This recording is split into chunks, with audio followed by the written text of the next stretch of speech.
এই যে জামাত ইসলামের আমির সাহেব ক্ষমা চাইলেন 47 থেকে বলে 71 পর্যন্ত বা আজ পর্যন্ত যা করছে ক্ষমা চায়। ব্রিটিশ থেকে ভারত স্বাধীন হবে সেটা জামাত ইসলামী বিরোধিতা করেছে।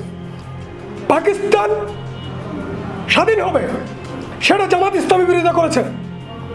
বাংলাদেশ স্বাধীন হবে সেটা জামাত ইসলামী বিরোধিতা করেছে। তাহলে 47 থেকে ক্ষমা চান, তাহলে পাকিস্তানের জনগোষ্ঠী থেকেও ক্ষমা চাইতে হবে জামাত ইসলামীকে। জনগণ বলছে 71-এর জন্য ক্ষমা চান, আর উনি নিয়ে আসেন 47 থেকে পরবর্তী 24 পর্যন্ত।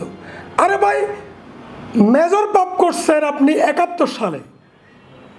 71 সালে আপনারা ক্ষমতায় ছিলেন। এই যে আমাদের পিনাকি ভট্টাচার্য একটা ভিডিও আছে, দেখেন, যে সে বলছে যে জামাত ইসলামী 71 সালে 4 জন মন্ত্রী ছিল যুদ্ধ চলাকালীন সময়ে। তো যুদ্ধ চলাকালীন সময়ে সরকারে ছিল জামাত এবং মুসলিম লীগ। তাদের যৌথ উদ্যোগে জনগণকে হত্যা করা হয়েছে, বাংলাদেশের জনগণকে হত্যা করা হয়েছে, গণহত্যা হয়েছে স্পেসিফিক। এখানে ইফ টিফ কিছু নাই। যদি কষ্ট পেয়ে থাকেন, যদি ক্ষতিকর মনে করে থাকেন, আরে তুমি তো যদি না, তুমি করেছো অপরাধ। 71 তুমি পাপ করেছো, জনগণকে হত্যা করেছো। যেভাবে আওয়ামী লীগ 24-এর গণঅভ্যুত্থানে আমাদেরকে হত্যা করেছে, আমাদের ছাত্র ছাত্রী, কৃষক, শ্রমিক, মজুর, আন্দোলনকারী সকলকে হত্যা করেছে। 71 জামাতেও হত্যা করেছে। তো আপনার তো দলীয় স্টেটমেন্ট দেওয়া দরকার ছিল। আপনি 71-এর জন্য ক্ষমা চাইতে বলছে আপনাকে জনগণ, 47-24 না। যে অপরাধ আওয়ামী লীগ 24 সালে ছাত্র জনতাকে খুন করেছে, 71 সালে সে একই অপরাধ গোলাম আজমরা করেছে, জামাত ইসলামী করেছে। সেটার জন্য স্পেসিফিক বিশেষভাবে ক্ষমা আছে।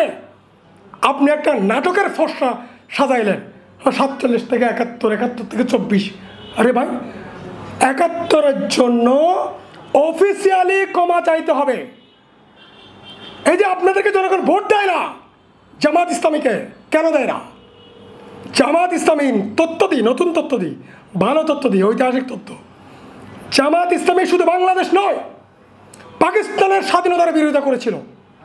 সেই জন্য পাকিস্তানের জনগণ জামাত ইসলামীকে উষ্ঠা দিয়ে ফেলায় রাখছে। ওখানে দাঁড়াতে পারে না ঠিক মতো। ওখানে ইমরান খান নেতা হয়ে যায়, ওখানে ইমরান খান পাকিস্তানের জনগণের নেতা হয়ে যায়। হ্যাঁ, এই যে ব্রিটিশ আমলে ভারত যাতে স্বাধীন না হয় সেজন্য মৌলানা মওদুদি দলীয় অবস্থান নিয়েছিল। ব্রিটিশ থেকে ভারত স্বাধীন হবে সেটা জামাত ইসলামী বিরোধিতা করেছে। পাকিস্তান স্বাধীন হবে সেটা জামাত ইসলামী বিরোধিতা করেছে। বাংলাদেশ স্বাধীন হবে সেটা জামাত ইসলামী বিরোধিতা করেছে। তাহলে 47 থেকে ক্ষমা চান, তাহলে পাকিস্তানের জনগোষ্ঠী থেকেও ক্ষমা চাইতে হবে জামাত ইসলামীকে। 71-এর মুক্তিযুদ্ধের গণহত্যার জন্য তো ক্ষমা চাইতেই হবে। সেটা ব্যক্তি জামাত ইসলামীর আমির হিসেবে নয়।